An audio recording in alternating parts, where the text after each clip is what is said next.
Cette semaine dans Afrique, nous partirons à la rencontre de Nigérians de retour chez eux après une vie de clandestinité en Europe.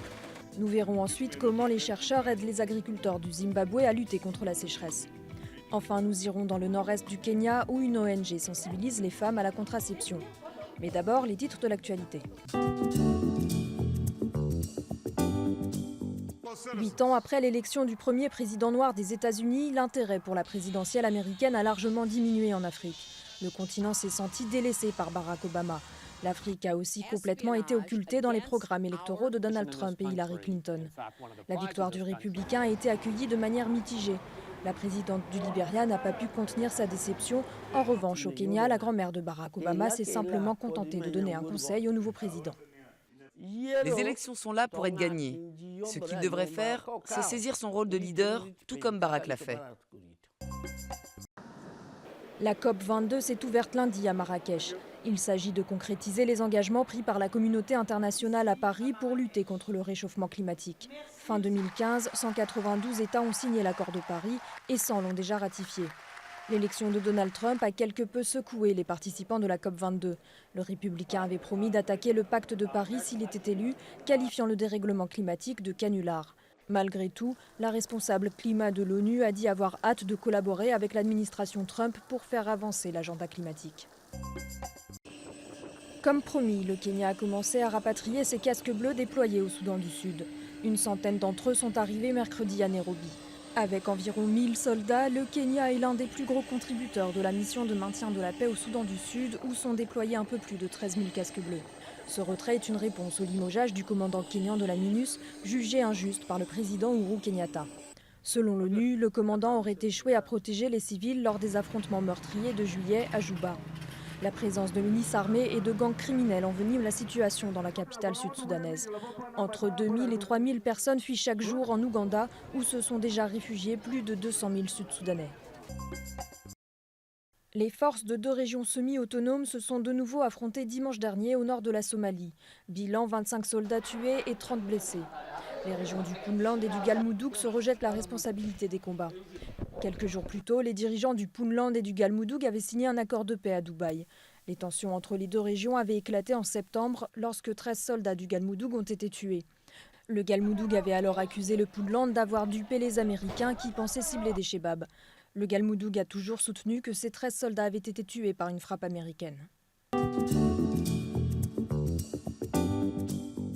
Après un parcours du combattant pour atteindre en vain le rêve européen, des Nigérians sont rentrés chez eux pour se reconstruire. Gloria a accepté de témoigner anonymement. Cela fait 1 an qu'elle est revenue à Benin City au Nigeria. Après un mois passé sur les trottoirs de Naples en Italie entre prostitution, travaux clandestins et peur de la police, elle a décidé de fuir l'Europe. Aujourd'hui, elle est couturière. Elle ne regrette pas son retour au Nigeria. Aujourd'hui, j'ai réussi. Je vais bien et je suis contente. Ce n'était pas facile. Rien n'est facile, il faut s'accrocher.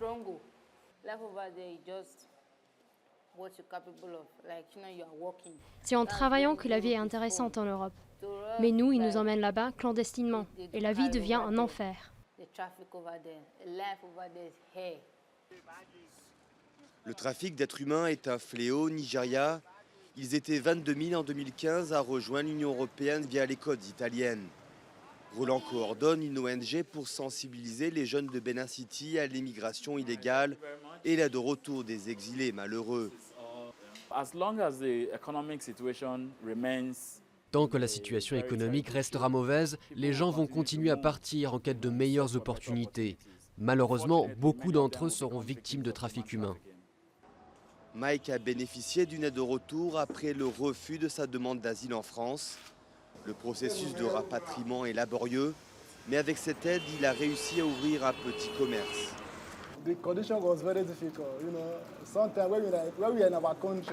Les conditions étaient très difficiles. Ici, on pense que c'est mieux dans les pays européens. Mais quand tu arrives là-bas, tu découvres que c'est encore plus difficile qu'au Nigeria. Les conditions m'étaient très difficiles, donc j'ai décidé de partir. Le retour au pays pour les immigrés n'est jamais facile. Pression de la famille, peur d'être rançonné par les mafias qui ont arrangé le passage, incapacité à redémarrer une nouvelle vie. En 2015, Ils étaient 3 fois moins à volontairement quitter la France par rapport à 2011. Entre-temps, le gouvernement français a fortement diminué l'aide au retour.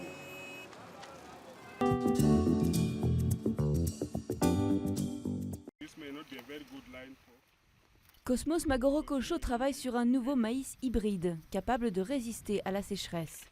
Ce chercheur zimbabwéen dirige une équipe qui sélectionne et croise les variétés les plus économes en eau. Résultat, un maïs qui a survécu malgré les fortes températures et les faibles pluies, dues au changement climatique et au phénomène El Niño. En pratique, ça veut dire que nous transférons les gènes d'une plante à une autre pour créer une nouvelle sorte de plante qui aura les caractéristiques désirées. Autrefois, quand le Zimbabwe exportait du maïs, il était considéré comme le grenier à céréales de l'Afrique. Aujourd'hui, il doit en importer 2 millions de tonnes par an. Cette année, le gouvernement a déclaré l'état de catastrophe naturelle, alors que 2,5 millions de personnes dépendent déjà de l'aide alimentaire. Mais les agriculteurs qui testent la semence hybride ont eu des récoltes. Comparé à d'autres graines, celles-ci ont survécu à la chaleur et au manque d'eau qui nous affecte. La récolte a été meilleure, je devrais avoir assez pour tenir jusqu'en février. Les chercheurs aimeraient répandre le maïs hybride rapidement dans les régions les plus sévèrement touchées, mais le processus est retardé par les tests de validation du gouvernement. Le temps presse, car les scientifiques envisagent déjà des conditions encore plus drastiques à l'avenir.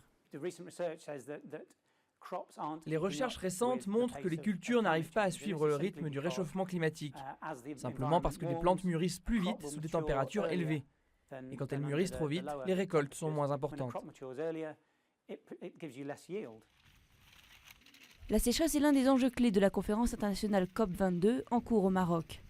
Sur le terrain, des solutions comme ce maïs redonnent de l'espoir aux agriculteurs et aux populations qui peinent à survivre.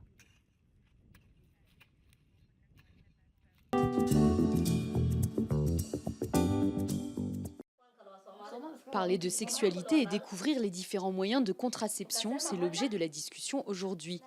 Ici, dans le nord-est du Kenya, les habitants ne sont guère habitués à avoir ce type de conversation.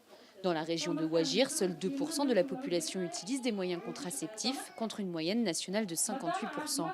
Ces femmes d'origine somalie sont souvent mariées avant 18 ans et connaissent des grossesses précoces qui peuvent entraîner des soucis de santé.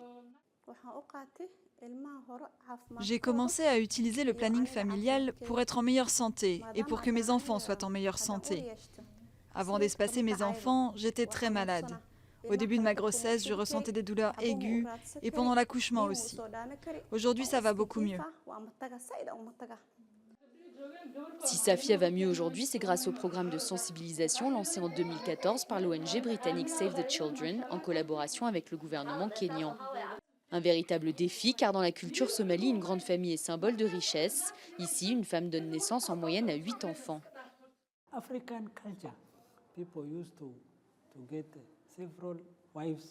Historiquement, dans la culture africaine, les gens ont plusieurs femmes et ils ont de nombreux enfants. Donc ils voient cela comme une idée venue d'Occident, une idée venue de l'étranger visant à limiter leur nombre pour mieux les coloniser.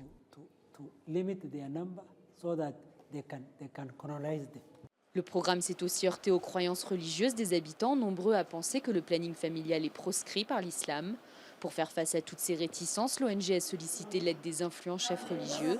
Chaque semaine, des formations leur sont données et ils vont ensuite répandre la bonne parole dans les villages.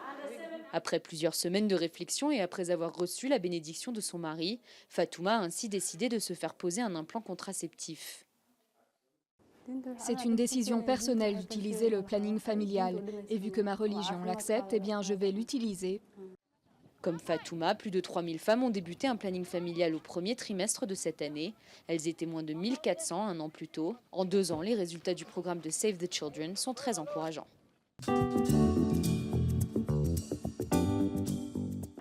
Dimanche, la République démocratique du Congo affrontera la Guinée pour la phase éliminatoire de la Coupe du monde de football de 2018. L'entraîneur Florent Ibenge s'est dit serein. La semaine prochaine, nous irons dans un village marocain où des pompes à énergie solaire alimentent l'agriculture locale en eau. À la semaine prochaine.